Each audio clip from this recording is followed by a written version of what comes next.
गोंडशाल अर्बनी में मौजूद है, जहां पे अभी कुछ देर पहले अंदर गोलियों की आवाज़ें सुनाई दी गई, लेकिन गोलियों का तबादला जो है अभी जारी है। ये बताया जा रहा है कि इलाके में इनकाउंटर शुरू हो गया है। पुलिस फौज और सीआरपीएफ ने पूरे इलाके को मुहासरे में ले लिया है।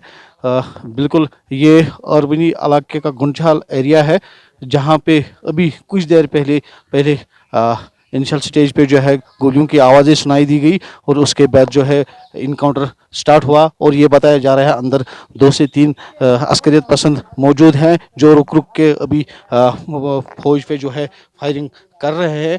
राय से यही हमें पता चला है कि अंदर 2 से 3 अक्सरियत पसंद मौजूद हैं। मैं आपको फिर से दिखाना चाहता हूँ कि यही वो इलाका है जहाँ पे अभी कुछ देर पहले गोलियों की आवाज़ें सुनाई दी गई। ये बताया जा रहा है कि फ़ौज की गश्ती पार्टी इलाके में आई थी और जिस पे अक्सरियत पसंदों ने गोलियां चलाई, और वो गोलियां चलने के बाद जो है अक्सरियत पसंदों की तलाश जारी कर दी गई है।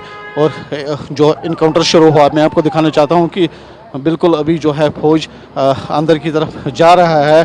अभी आप देख सकते हैं विजुअल्स में एक बिल्डोज़र को भी बुलाया गया है। और अभी ये बताया जा रहा है कि इनकाउंटर अभी चल रहा है और अंदर 2 से 3 अक्सरियत पसंद मौजूद हैं। जो अभी यही आखिरी इतलात हमारे पास मौजूद है कि 2 से 3 अक्सरियत पसंद मौजूद है और अंदर अभी भी जो है गोलियों की आवाज़ें रुक रुक के आ रही है। ईटीवी भारत के लिए गोंडशाल अर्बनी से मैं फयाज दुलू।